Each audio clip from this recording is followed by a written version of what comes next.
اب دیکھیں اتنی خوبصورت آیت ہے، حسین سے حسین. کیا فرمایا؟ وَكَذَلِكَ جَعَلْنَاكُمْ، اور اسی طرح بنایا ہم نے تم کو. کس نے؟ کس کو؟ ہم کون ہے؟ اللہ. کس نے بنایا؟ کم. کہاں ہے مسلمان؟ کدھر ہیں؟ کہاں ہے مسلمان؟ ہم لوگ ہیں. ہم کون؟ ایوری بڈی. کون ہے؟ ذرا کوئی اشارہ کر کے تو بتائیں. ٹی پی آئی میتھڈ تو اختیار کریں. اپنے آپ کو دیکھیں. جی وہ سارے تو ہیں اور میں تو ہوئی نہیں اس کے اندر. نہیں، تم کو بنایا. تم، میں، اللہ مجھ سے بات کر رہے. کیا بنایا؟ امتا وسطا، امت وسط. لِتَكُونُوا شُهَدَاءَ عَلَى النَّاسِ، تاکہ تم لوگوں پر گواہ ہو. وَيَكُونَ الرَّسُولُ عَلَيْكُمْ شَهِيدًا، اور رسول تم پر گواہ ہوں. وَمَا جَعَلْنَا الْقِبْلَةَ الَّتِي كُنْتَ عَلَيْهَا إِلَّا لِنَعْلَمَ مَن يَتَّبِعُ الرَّسُولَ مِمَّن يَنقَلِبُ عَلَىٰ عَقِبَيْهِ وَإِنْ كَانَتْ لَكَبِيرَةً إِلَّا عَلَى الَّذِينَ هَدَى اللَّهُ وَمَا كَانَ اللَّهُ لِيُضِيعَ إِيمَانَكُمْ إِنَّ اللَّهَ بِالنَّاسِ لَرَءُوفٌ رَحِيمٌ. پہلے جس طرف تم رخ کرتے تھے اس کو ہم نے صرف یہ دیکھنے کے لیے قبلہ مقرر کیا تھا کہ کون رسول کی پیروی کرتا ہے اور کون الٹا پھر جاتا ہے. یہ معاملہ تھا تو بڑا سخت، مگر ان لوگوں کے لیے کچھ بھی سخت ثابت نہ ہوا جو اللہ کی ہدایت سے فیض یاب تھے. اللہ تمہارے اس ایمان کو ہرگز ضائع نہ کرے گا. بے شک اللہ لوگوں کے حق میں نہایت شفیق اور رحیم ہے. طویل آیت ہے، تھوڑا تھوڑا کر کے اس کو سمجھنے کی کوشش کرتے ہیں. پہلے تو کذالکا کو دیکھیے. کذالکا اسی طرح، تشبیہ کے لیے آتا ہے، کمپیریزن کے لیے آتا ہے. اسی طرح یا اسی لیے، کیا مطلب؟ یعنی جس طرح بیت اللہ کو قبلہ بنایا، کذالکا اے مسلمانوں اسی طرح تم کو امتن وسطن بنایا. کذالکا جیسے قبلے کو بیت اللہ بنا دیا، ایسے تم کو کیا بنا دیا؟ امت وسط بنا دیا. وسط کیا ہوتا ہے؟ ابو سعید خدری رضی اللہ عنہ نے آپ صلی اللہ علیہ وسلم سے روایت کیا ہے کہ وسط کا مطلب ہوتا ہے عدل، جسٹس. بخاری میں حدیث ہے. تو امتن وسطن بنا دیا. کیا بنا دیا؟ تم کو جسٹ نیشن بنا دیا. جسٹر نیشن نہیں، جسٹ نیشن. عادل امت بنایا ہے تم کو. اللہ مجھ کو اور آپ کو توفیق عطا فرمائے عدل کرنے کی. ایک لفظ میں اگر ہم اسلام کو ڈسکرائب کریں وہ ہے جسٹس. تو ایک اس کا مطلب یہ لیا گیا. دوسرا اس کا مطلب معتدل بھی لیا گیا ہے، ماڈریٹ، ویل بیلنسڈ، متوازن. ویل بیلنسڈ ہے، ماڈریٹ دین ہے، متوازن ہے، معتدل ہے. یعنی نہ یہود کی طرح کی سختیاں ہیں اور نہ نصارہ جیسی نرمیاں ہیں. تو امتن وسطن، اور آگے پھر ہم دیکھیں گے صراط مستقیم کا لفظ آیا تھا نا. تو بیسکلی امت وسط کا مطلب ہے صراط مستقیم پر چلنے والے لوگ. دو مطلب لکھ لیے آپ نے. کون کون سے؟ ایک عدل اور دوسرے ماڈریشن، معتدل، متوازن، ویل بیلنسڈ. دو مطلب ہو گئے. تھرڈ کیا ہے؟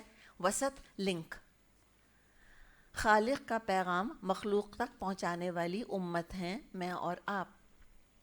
ابھی جو ہم نے ابراہیم علیہ السلام کی پریزنٹیشن دیکھی اس میں ہم نے دیکھا کہ امامت کہاں رہی تھی؟ ابراہیم علیہ السلام سے لے کے اور عیسیٰ علیہ السلام تک ایک نسل میں رہی تھی. صرف ایک نسل میں. کون سی نسل تھی؟ بنو اسرائیل. اسرائیل کی نسل میں ابراہیم علیہ السلام کے بیٹے تھے، یعقوب کے پوتے تھے یعقوب علیہ السلام. انہی کی نسل میں چلتی آئی. تو انہیریٹڈ تھی ایک طرح سے نا، اینسیسٹرل چلتی چلی آ رہی تھی. اب حالات بالکل بدل گئے. اور پہلے کیا ہوتا تھا؟ ایک ایک رسول آتا تھا، ایک ایک نبی، وہ سب کو پیغام پہنچاتا تھا. اب اللہ تعالیٰ نے مسلمان امت کو یہ ذمہ داری دے دی ہے. اب ایک پوری امت وہ کام کرے گی جو پہلے خالی ایک رسول کام کیا کرتے تھے. اور اب یہ فضیلت نسل سے نکل کر امت تک چلی گئی ہے. اب اس میں نسل کا کوئی تعلق نہیں ہے. نسل کے لیے تو پیدا ہونا ضروری, you have to inherit the same genes, لیکن امت کے لیے کسی جینز کا, کسی نسل کا کوئی تعلق نہیں, کوئی کانسیپٹ نہیں. جو چاہے اس عقیدے کو اپنا لے, اس کو اپنا مشن ویژن بنا لے, اور وہ امت بن جائے گا. تو اب مسلمان امت کی رسپانسبلٹی ہے کہ وہ ذمہ داریاں ادا کریں جو پہلے انبیاء اور رسول ادا کیا کرتے تھے. کتنا ہیوج آنر ہے. اللہ سے دعا کریں, اس وقت تڑپ کے دعا کریں کہ اللہ تو نے اتنی فضیلت دی ہے مجھ کو کہ محمد صلی اللہ علیہ وسلم کی امت میں بن مانگے مجھ کو پیدا کر دیا, بغیر دعا کے پیدا کر دیا. اللہ اس نعمت کی قدر کرنے کی توفیق عطا فرما, اس کو سنبھالنے والے بنیں. اور ہم جانتے ہیں کہ جب نعمت کی قدر نہیں کی جاتی وہ نعمت چلی جاتی ہے. بہت بڑا آنر ہے, بڑا تاج ہے جو اللہ نے رکھا ہے میرے اور آپ کے سر پہ. تو مجھے بتائیں, تاج والا سر جھکا ہوتا ہے کہ اٹھا ہوتا ہے؟ بتائیں, اگر تاج پہن کے ایسے کریں گے تو ہوگا کیا؟ گر پڑے گا نا. یہی ہمارا حال ہے. ہم اتنے شرمندہ جب ہو جاتے ہیں تو ہم اس آنر کے قابل نہیں رہتے. سر اٹھا کر جئیں, ٹو بی اے پراؤڈ مسلم. الحمدللہ, کانفیڈنس انسان کے اندر ایک آنر ہے جو اللہ نے دیا ہے. تو یہ بھی ایک مطلب ہے وسط کا کہ link, this is the link between who, between Allah and people. پھر وسط کا ایک اور مطلب لیا گیا ہے. وسط ہم کہتے ہیں نا بیچ, بیچ کی چیز. جو بھی کسی چیز کا بیچ کا حصہ ہوتا ہے وہ سب سے بہترین ہوتا ہے, سب سے محفوظ ہوتا ہے. جی, کنارے پر تو آپ دیکھیں پھر بھی خطرے ہیں نا, باہر سے کوئی خطرہ ہے. جو ایج پر کھڑے ہیں, بارڈر پر کھڑے ہیں, وہ خطرہ فیس کریں گے. جو بیچ میں ہے وہ خطرہ فیس نہیں کرتے. اور بیچ کا حصہ سب سے اچھا ہوتا ہے. سینڈوچ کھاتے ہیں آپ یا آپ پیزا کھاتے ہیں تو پہلے بچے وہ کنارے کتر لیتے ہیں سارے, اس کے بعد پھر سب بیچ والا جب سارا چیز پڑا ہوتا ہے اور سارا گوشت پڑا ہوتا ہے پھر وہ آخری والا وہ کھاتے ہیں, وہ بیچ کا ہوتا ہے. سینڈوچ کا بھی سب سے مزے کا حصہ جو ہے نا وہ بیچ کا حصہ ہوتا ہے. تو یہ بیچ سے مراد ہے بہترین, بہترین امت, دا بیسٹ آف نیشنز. کیا اللہ نے فضیلتیں دی ہیں, اللہ ہمیں اس قابل بنائے. ہم تھے اس قابل اور انشاءاللہ بنیں گے. علم کا سفر شروع ہو جائے, اپنی ریکگنیشن تو ہونا, پہلے پہچانے تو اپنے آپ کو کہ ہم موری کی اینٹ ہیں یا ہم انگوٹھی میں جڑنے والا ہیرا ہیں کیا. قدر تو کریں پہلے اپنی خود, پھر دیکھیں دنیا کو اس سے ہم قدر کروا بھی لیں گے. اور تم امت ہو, امت کا لفظ بہت پہلے بھی آ چکا, تلک امت قد خلت, 2 دفعہ وہاں بھی پڑھا, پھر آگے بھی ہم پڑھیں گے اس کو, یہاں بھی امت آ گیا. بیسکلی امت کے 4 مطلب ہیں. اس کو آپ لکھ لیں پلیز اور فار ایور اس کو یاد کر لیں. اسے کہ بار بار دہرانا بھی اتنی تفصیل کو مشکل کام ہو جاتا ہے, بہت وقت طلب کام ہے یہ. امت کے 4 مطلب ہیں. نمبر 1 گروہ, یعنی کہ group, a group of people, امت. نمبر 2 زمانہ, a period of time. سورہ یوسف آیت 45 میں زمانے کے مطلب میں امت کا لفظ آیا ہے. امت بعد امتن ہم پڑھیں گے وہاں پر. تو امت زمانے کو بھی کہتے ہیں. تو ہم کون ہیں؟ ہم بیسٹ گروپ ہیں. ہم کون ہیں؟ ہم بیسٹ زمانے والے ہیں. نمبر 3 امت کا مطلب ہوتا ہے امام. سورہ نحل آیت 120 میں یہ لفظ آیا ہے. ابراہیم علیہ السلام کے لیے کانا امتن, ابراہیم علیہ السلام تو امت تھے, امام تھے. یعنی ہم کون ہیں؟ میں اور آپ ورلڈ لیڈرز. حالت مت دیکھیں کہ ہے کیا بیچاروں کی, لیکن کم از کم ایک ٹائٹل تو ہے. تو امت کا مطلب ہوتا ہے امام, اور امت کا مطلب ہوتا ہے طریقہ. اس کے لیے بھی لفظ آتا ہے. سورہ زخرف آیت 22 میں یہ لفظ آتا ہے کہ انہوں نے اپنے باپ دادا کو ایک امت پر پایا, ایک خاص طریقے پر پایا, اور بس اسی کے پیچھے چل پڑے. تو ہم مسلمان وہ گروہ ہیں. کیا ریپیٹ کر دوں 4 مطلب؟ جی, پہلا مطلب کیا تھا؟ گروہ. نمبر 2 کیا تھا؟ زمانہ. نمبر 3 کیا تھا؟ امام. نمبر 4 کیا تھا؟ طریقہ. جی ہاں. تو ہم مسلمان قرآن کی گواہی کے مطابق ہم وہ گروہ ہیں جن کے پاس بہترین طریقے سے زندگی گزارنے کا سسٹم موجود ہے، جس سے دنیا اور آخرت ہمارے سنور جائیں. اور اب امامت کا تاج کس کے سر پہ رکھا ہے؟ مسلمانوں کے سر کے اوپر. اور ہم امت ہیں، قوم نہیں ہیں، قبیلہ نہیں ہیں. قوم میں اور امت میں فرق ہوتا ہے. جتنے رسول آئے سب نے کہا یا قومی یا قومی یا قومی، اے میری قوم اے میری قوم اے میری قوم. سب رسولوں نے یہی کہا. صرف اور صرف اور صرف نبی اکرم صلی اللہ علیہ وسلم ہیں جنہوں نے فرمایا یا ایھا الناس، اے لوگو، او مین کائنڈ. قرآن کے علاوہ اور کسی ریلیجس ٹیکسٹ میں ہم کو یہ طریقہ خطاب کا نہیں ملے گا. یونیورسل میسج ہے، اس لیے کہ ہم قبیلہ نہیں ہیں، ہم قوم نہیں ہیں، ہم امت ہیں. تو قوم اور امت میں کیا ڈفرنس ہے، کیا فرق ہے؟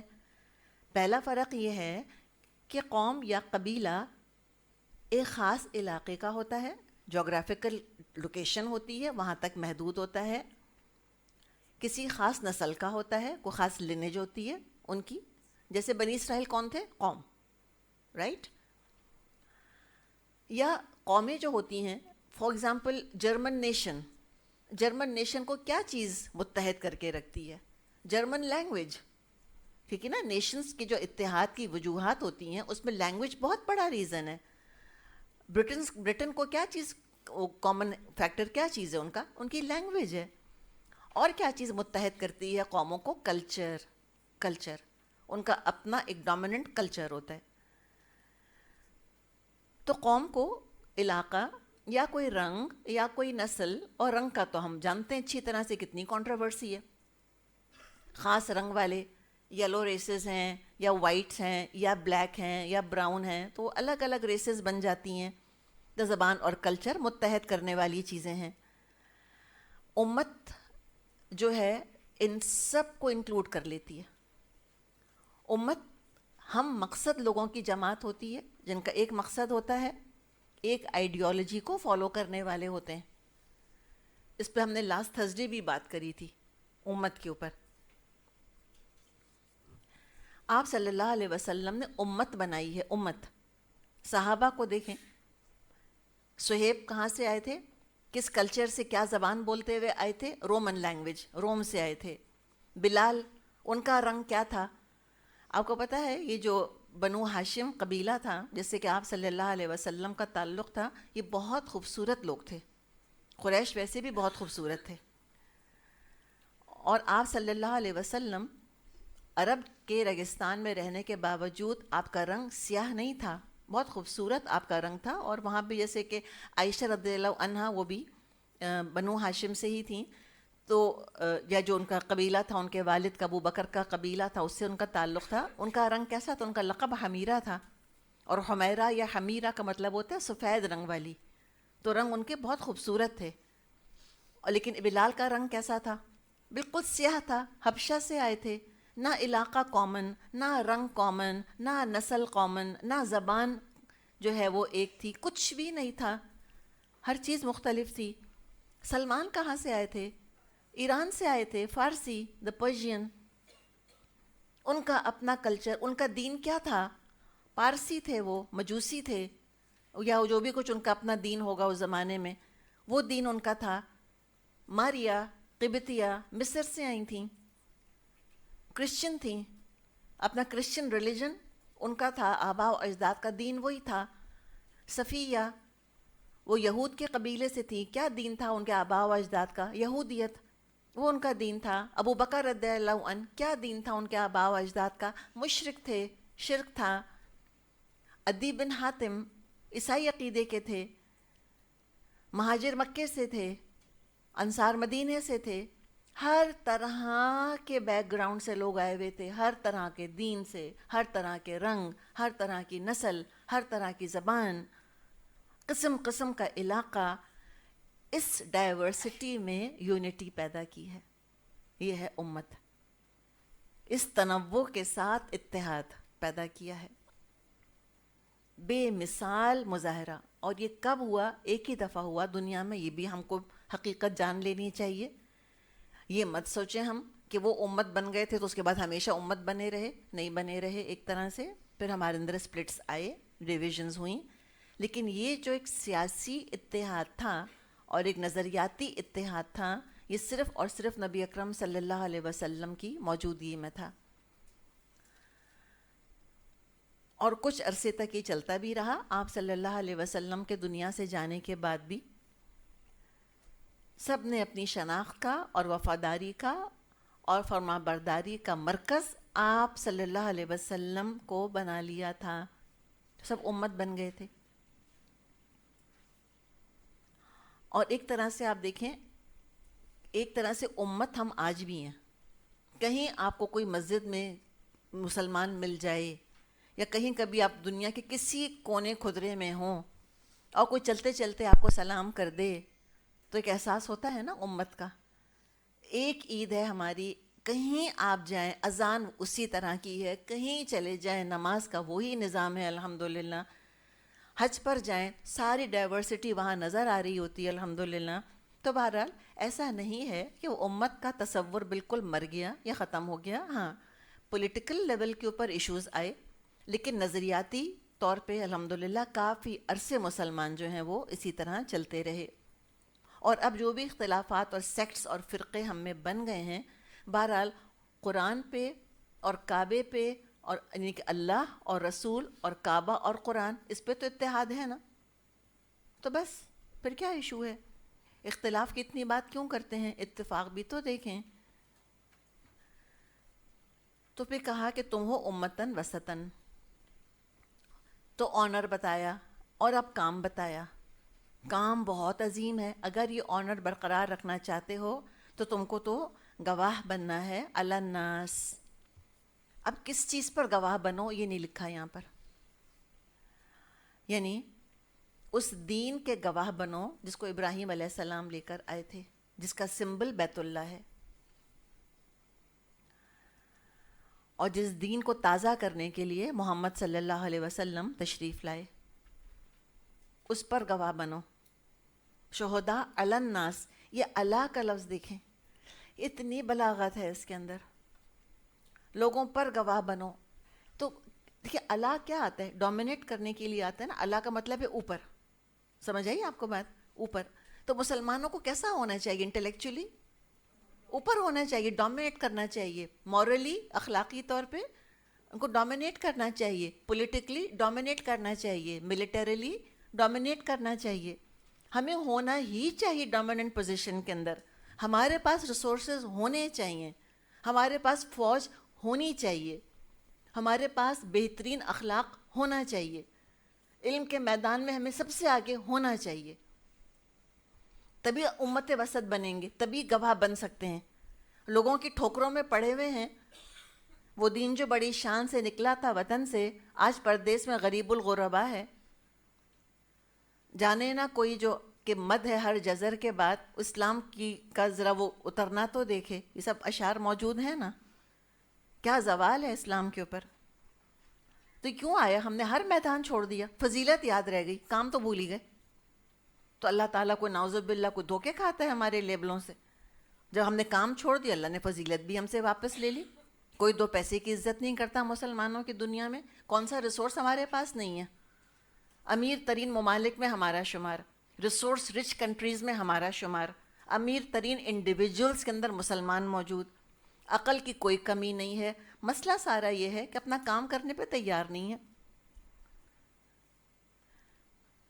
تو گواہی دینی ہے ہم کو کیا کہ یہ دین باعمل ہے، بہترین ہے، آسان ہے، فائدہ مند ہے. بتانا ہے لوگوں کو کر کے. سب سے زیادہ ہائے واویلا خود ہی جب مچائیں گے اپنے دین پر تو کوئی کیا ہماری بات مانے گا؟ عمل سے اسلام کو سکسیس سٹوری بنانا ہے ہم کو. اسلام کو چاہیے سکسیس سٹوریز. یہ قدموں میں پھکنے کے لیے نہیں آیا، یہ ڈاؤن ٹراڈن ہونے کے لیے نہیں آیا، یہ ڈومینیٹ ہونے کے لیے آیا ہے. یہ کوئی تقویٰ نہیں ہے یہ سوچنا کہ کچھ نہیں کرتے بس ٹھیک ہے، پڑھیں تو پڑھیں کسی کونے کے اندر، اللہ دے گا اجر. ٹھیک ہے وہ اپنی جگہ ہے. تو دنیا کا بھی تو معاملہ ہے نا. یہ کہاں گواہی دیں گے؟ قیامت کے دن وہ الگ کہانی ہے. دنیا میں بھی گواہی دینی ہے کہ دیکھو اسلام نے کیا بنا دیا ہم کو، جو کہ صحابہ نے دی، جو صرف بکریاں چرایا کرتے تھے، انہوں نے مصر، شام، ایران فتح کر لیے جا کر، وہ امپیکٹ ڈالا اس جگہ پر، وہاں لوگوں نے زبانیں اپنی چھوڑ کے عربک اختیار کر لی، ان کا کلچر بدل گیا، ان کا دین بدل گیا، ان کے سوچنے کا انداز بدل دیا اسلام نے۔ یہ تھی امت وسط، یہ تھے صحابہ اور تابعین اور اس کی بعد کی بھی کئی نسلیں۔ یہ پوٹینشل رکھا ہے اللہ نے ہمارے اندر، تو اسلام کو ہمیں سکسیس سٹوری بنانا ہے، اپنی کامیابی کو اسلام کے ساتھ جوڑ کر رکھیں۔ اسلام کو چھوڑ کے کامیاب ہونے والا سب سے بڑا ناکام ہے۔ اسلام کی شریعت کو فالو کرتے کرتے کامیاب ہو کر دکھانا ہے، اور آیا ہی اس لیے ہے، وہ شریعت ہمیں ناکام کرنے نہیں آئی، ہمیں غلام اور مجبور کرنے نہیں آئی، ہمیں باندھنے جکڑنے نہیں آ گئی شریعت کہ ہلنا مت تم، بس خبردار تم نے پڑھا۔ وہ تو کرسچینٹی کے ایشوز ہیں سارے، کہ اپنے علماء سے انہوں نے کہا کہ تم زہر کے پیالے پیو، تم نے کیسے کہا کہ دنیا جو ہے وہ سورج کے گرد گھومتی ہے؟ نہیں، سورج دنیا کے گرد گھومتا ہے۔ یہ تو ان کا حال تھا۔ اسلام کو کیا ڈر ہے علم سے؟ جتنا آلموسٹ 850 دفعہ قرآن میں عین لام میم سے الفاظ آئے ہیں، سمجھے، آلموسٹ 1000 ٹائمز۔ اتنا علم کا چرچہ، اتنا علم پر زور، اور جہالت ہماری دیکھیں تو انسان خون کے آنسو روئے، اپنی کتاب کا ہی نہیں پتہ۔ اور معتدل ہونا اسلام کا واضح ہے، نہ یہ کہ دنیا میں بالکل غرق ہو کے رہ جاؤ کہ تم کتے اور سانپ بھی کھا جاؤ، نہ یہ ہے کہ دنیا بالکل چھوڑ دو اور تم شہد اور گوشت کھانا حرام کر لو اپنے اوپر۔ یہ کوئی انتہا پسندی نہیں ہے۔ اسلام میں ملیٹنسی کا کوئی کانسیپٹ نہیں ہے۔ آپ صلی اللہ علیہ وسلم نے کبھی ملیٹنسی نہیں کری، کبھی آپ نے مکے میں رہتے ہوئے کسی صحابی سے نہیں کہا کہ جاؤ ذرا آج رات خانہ کعبہ میں گھس کے سارے بت توڑ دینا تم چپکے سے۔ ایک حکم آپ کے اشارے کی دیر تھی۔ حمزہ تھے، عمر تھے، سب موجود تھے رضی اللہ عنہم، وہ اپنی جان پر کھیل کے یہ کام کر جاتے۔ علی تھے، آپ نے نہیں کیا۔ معتدل امت، سوچ سمجھ کے فیصلہ کرنے والی امت ہیں، تو اپنے قول سے بھی لوگوں کو دین کی دعوت دینی ہے، نیکی کا ماحول پیدا کرنا ہے، کنڈیوسو انوائرمنٹ کریٹ کرنا ہے۔ یہی تو مقصد ہے میرا اور آپ کا یہاں کر قرآن پڑھنے کا، تاکہ ہم گواہ بن سکیں۔ اس لیے کہ گواہی کے لیے بہرحال علم چاہیے اور سچائی چاہیے، علم اور سچائی، اس کے بغیر گواہی نہیں ہو سکتی۔ جھوٹی گواہی کے بارے میں ہمیں معلوم ہے نا کتنی وعیدیں آتی ہیں۔ تو میرا اور آپ کا کام کیا ہے کہ جو ہم یہاں پہ علم حاصل کرتے ہیں، اپنے گھروں میں، اپنے خاندانوں میں جب ہم لوٹتے ہیں تو وہاں ہمیں مخالفت کو کم کرنا ہے، اس زہر کو کم کرنا ہے، جا کر ایک ماحول ایسا بنانا ہے جہاں لوگوں کے لیے دین پہ چلنا آسان ہو۔ اگر برائی کو دیکھتے رہے اور خاموش رہے اور لوگوں سے ڈرتے رہے، اس کا مطلب ہے کہ جو اسلام کی سپیریورٹی ہے علی الناس، اس پر دل نہیں ٹھکا۔ ہم اسلام کو سپیریئر نہیں سمجھتے، اس کا مطلب ہے ہم کسی کو نل سے پانی لیتا دیکھیں اس کو سپیریئر سمجھیں گے، یا جو باٹلڈ واٹر پیلا ہے اس کو سپیریئر سمجھیں گے؟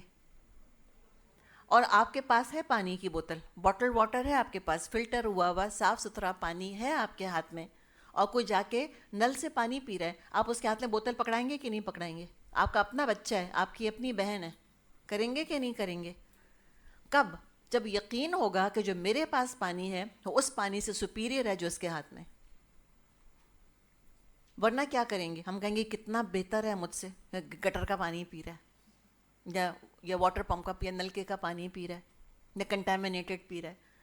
تو ہمارا یہی معاملہ ہے، ہمارے ہاتھ میں پاکیزہ ترین علم، ہم کو تو شرم ہی ختم نہیں اس پہ سے ہوتی، امبیرسمنٹ ہی نہیں جاتا ہمارا، تو ہم کیا کسی کو آفر کریں گے کہ اس کو چھوڑو یہ لو تم؟ تو کہیں لوگوں سے کہ this is wrong and this is right, حکمت کے ساتھ جیسے بھی کہنا ہے کہیں۔ اسلام کی سپیریورٹی پر خود دل مانے گا تو کسی کو آگے بتائیں گے نا کانفیڈنس کے ساتھ۔ ابھی تو اپنی کانفیڈنس کا ایشو پڑا ہے، تو یہ دنیا کے اندر تو کرنا ہی کرنا ہے یہ سب کچھ، پھر آخرت میں بھی ہمیں گواہ بننا ہوگا۔ بخاری میں حدیث ہے بہت طویل حدیث ہے، خلاصہ آپ کے سامنے اس وقت میں رکھ دیتی ہوں. تو کنسائز کر کے اگر ہم حدیث کو دیکھیں تو بات یہ کی گئی ہے اس میں کہ قیامت کے دن نافرمان امتیں، جو ریبلز تھے، جو باغی تھے، جو کفار تھے رسولوں کی قوموں کے، وہ بھی ظاہر کھڑے ہوں گے قیامت کے دن اللہ کے آگے، اور وہ اپنے اپنے رسول کے خلاف گواہی دیں گے. یہ نوح علیہ السلام کی مثال کے طور پہ قوم آئے گی، وہ آ کر کہے گی کہ اللہ، نوح علیہ السلام نے تو کچھ بتایا ہی نہیں ہم کو، ہم کیا کرتے؟ اس سے کیا پتہ چلا؟ کچھ سائیڈ ایشو کیا ہے اس کا؟ اس کا مطلب ہے کہ جیسی پرسنالٹی دنیا میں ڈیولپ کر لی ہوتی ہے، اسی پرسنالٹی کو لے کر قیامت کے دن اللہ کے آگے کھڑے ہوں گے، انہی عادتوں کے ساتھ. جو دنیا میں جھوٹ بولتا ہے وہاں بھی جھوٹ بولے گا. اللہ بچائے مجھ کو اور آپ کو. تو کہیں گے انہوں نے کچھ نہیں بتایا ہم کو، نوح علیہ السلام نے پیغام ہی نہیں دیا. تو مسلمان کہیں گے آ کر کہ نہیں، بالکل پیغام پہنچایا. تو آبویسلی پوچھیں گے تم کہاں سے بول پڑے، تم تو ہمارے بہت بعد آئے تھے. تو مسلمان کہیں گے کہ ہم تمہارے بعد تو آئے تھے، لیکن ہمارے پاس اللہ کی کتاب تھی اور ہمارے نبی نے ہم کو بتایا، ہم اس بیسس پر کہہ رہے ہیں کہ نوح علیہ السلام نے تم کو پیغام پہنچا دیا تھا.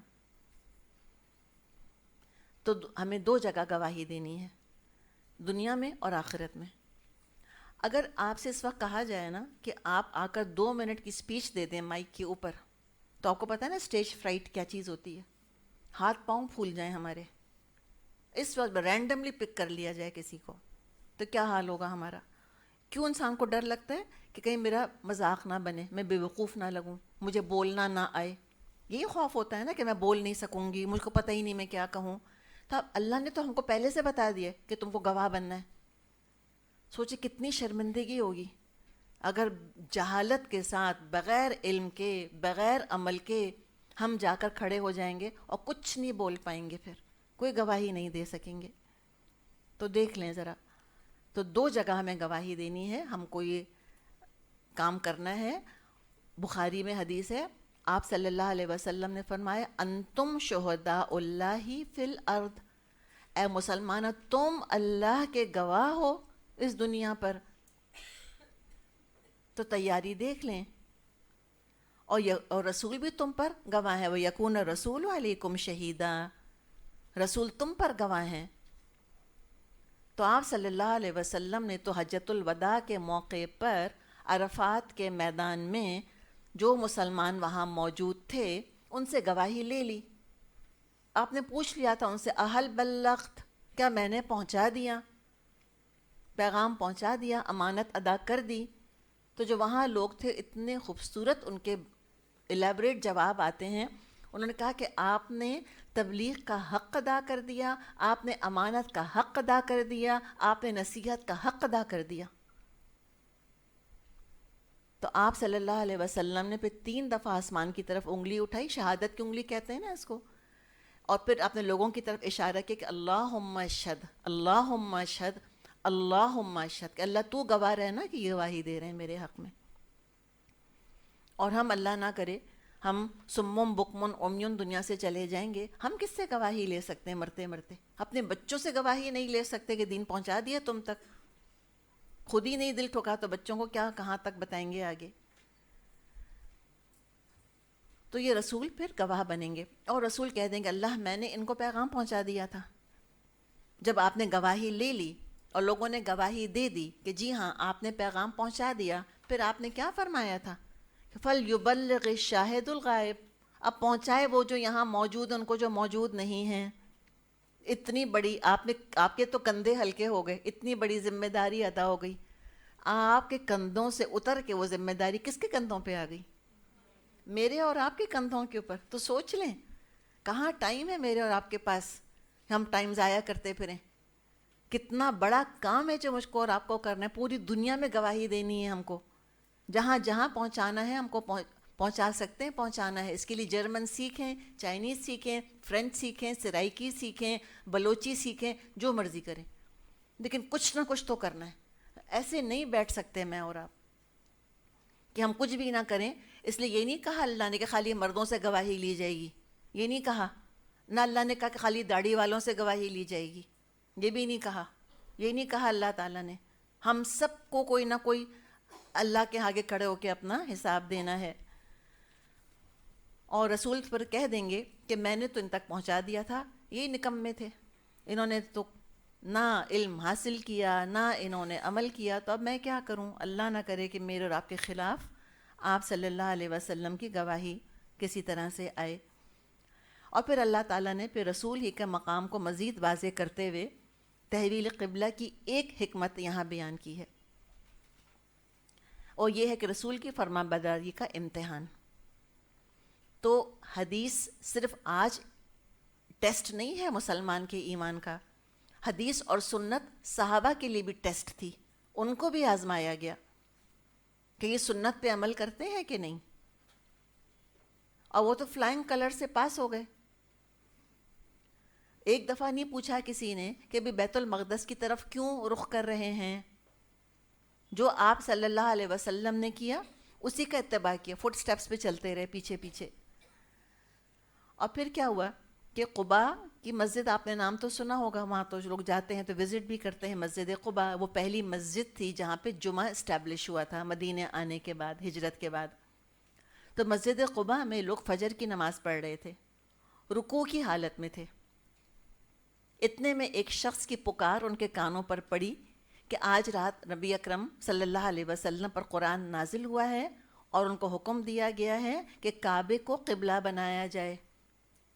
تو نارتھ سے گھوم کر رکوع کی حالت میں انہوں نے ساؤتھ کی طرف رخ کیا, اس لیے کہ بیت المقدس جو وہ شام کی طرف تھا نا, شمال کی طرف تھا, نارتھ, اور خانہ کعبہ وہ ساؤتھ میں تھا.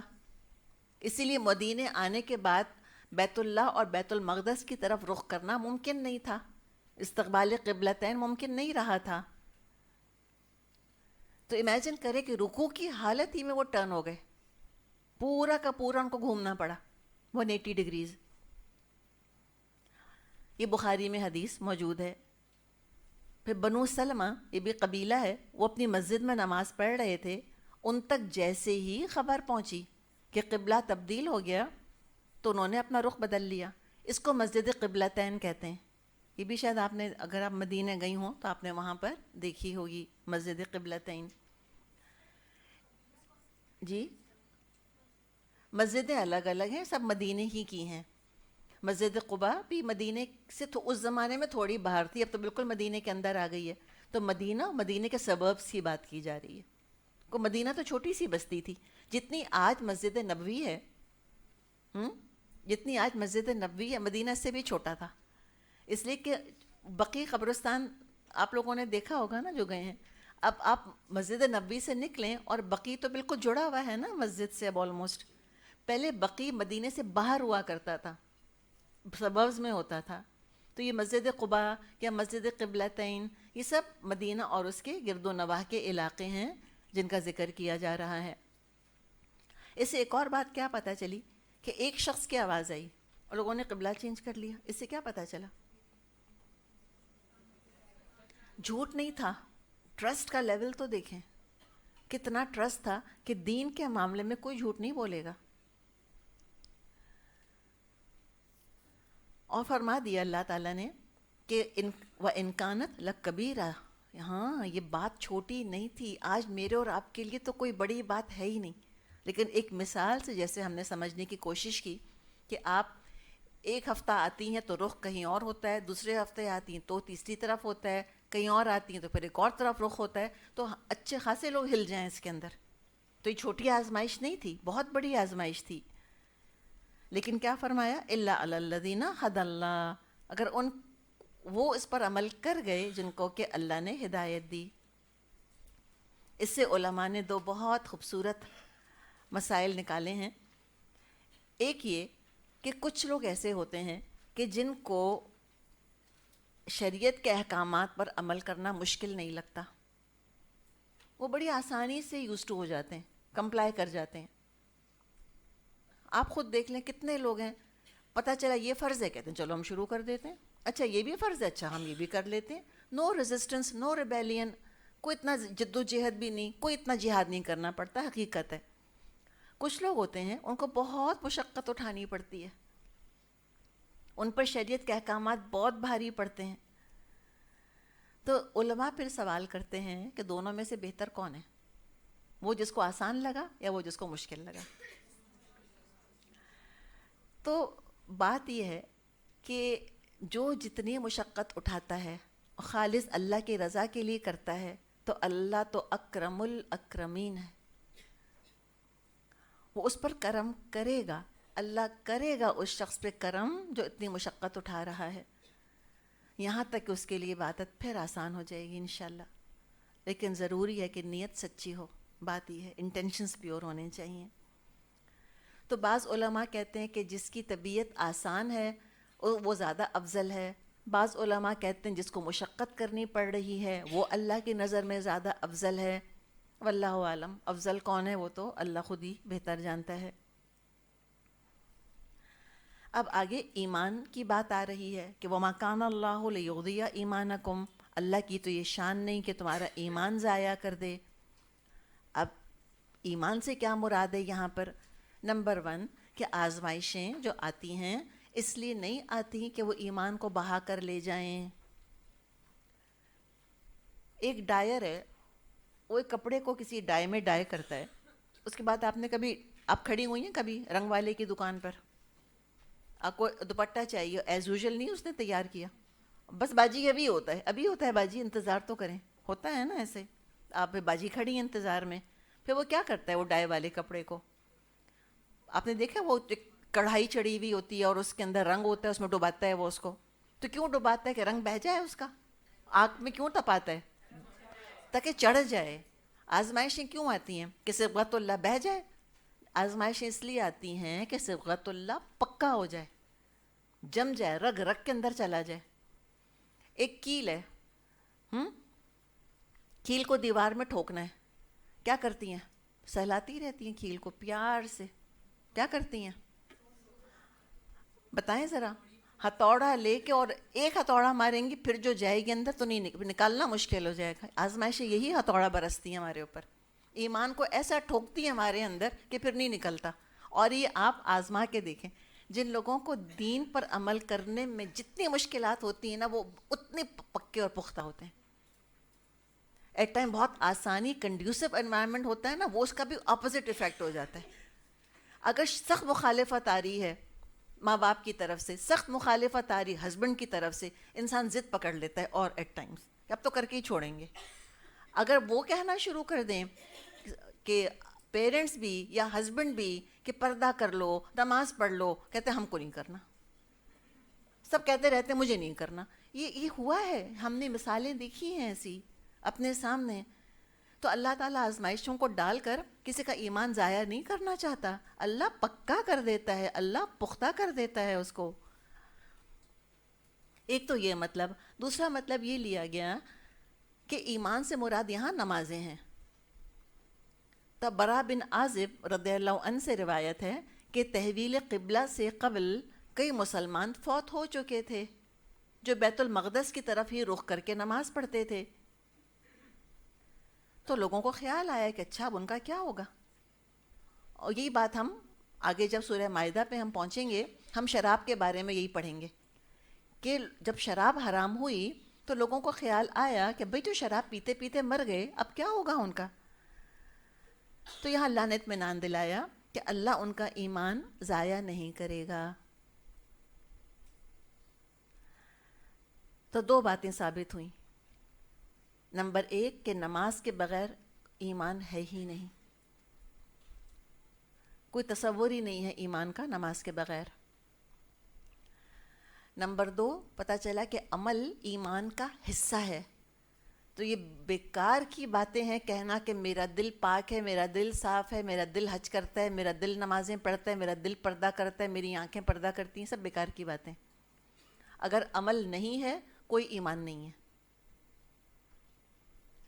مسلم میں حدیث ہے، آپ صلی اللہ علیہ وسلم نے فرمایا الایمان بدع و سبعون شعبہ، الایمان بدع و سبعون شعبۃ، ایمان کی 72 شاخیں ہیں، 72 تقریباً، یعنی کہ 70 سے کچھ زیادہ۔ پھر کیا کیا ہیں؟ فرمائے فَأَفْضَلُهَا، سب سے زیادہ اس میں سے افضل ترین ہے قول لا الہ الا اللہ، تو اعلیٰ ترین درجہ کیا ہے ایمان کا؟ اس میں قول آیا، تو قول کیا ہے؟ زبان کا عمل، کہو لا الہ الا اللہ، یہ ہے قول۔ ادناہا یعنی کہ ہلکا ترین ایمان کا درجہ کیا ہے؟ اماطۃ الاذی عن الطریق، گندگی کو دور کر دینا راستے سے۔ کچھ الٹا سیدھا پڑا ہوا ہے، لوگوں کو تکلیف اذیت ہو رہی ہے، تھوڑا دور کر دو اس کو۔ تو یہ کس کا عمل ہوا؟ ہاتھ پیر کا عمل ہوا، گندگی کو دور کیا۔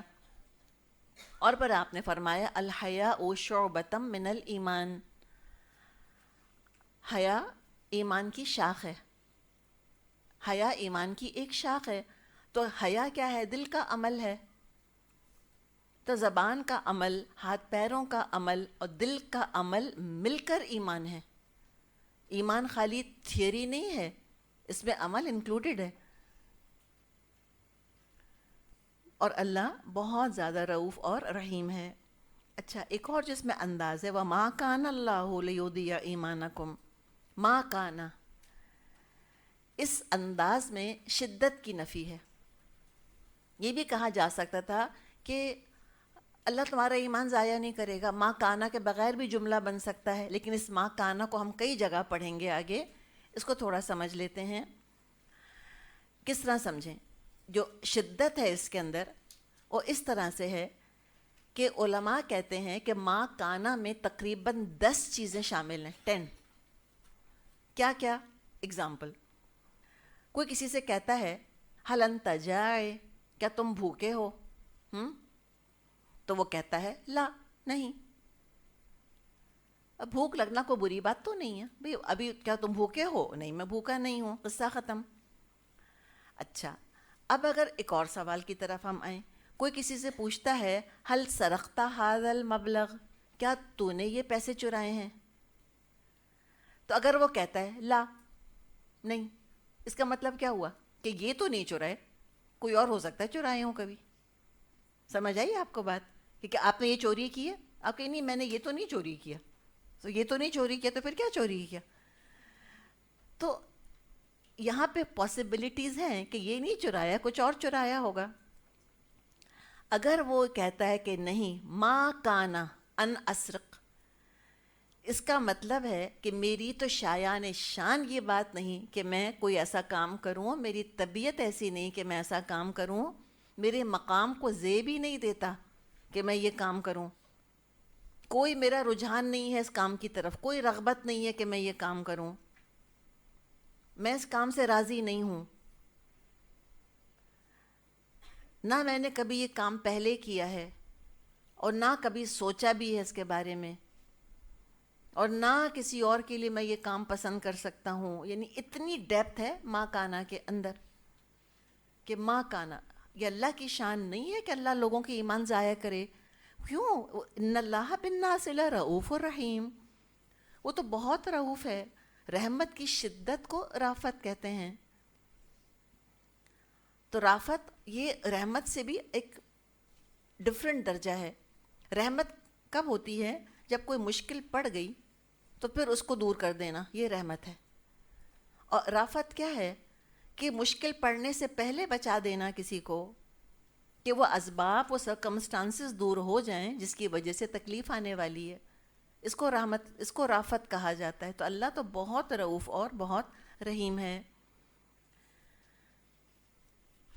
تم کو ایک شریعت سے دوسری شریعت کی طرف جو منتقل کیا تو دنیا اور آخرت میں نفع ہی ملے گا تم کو۔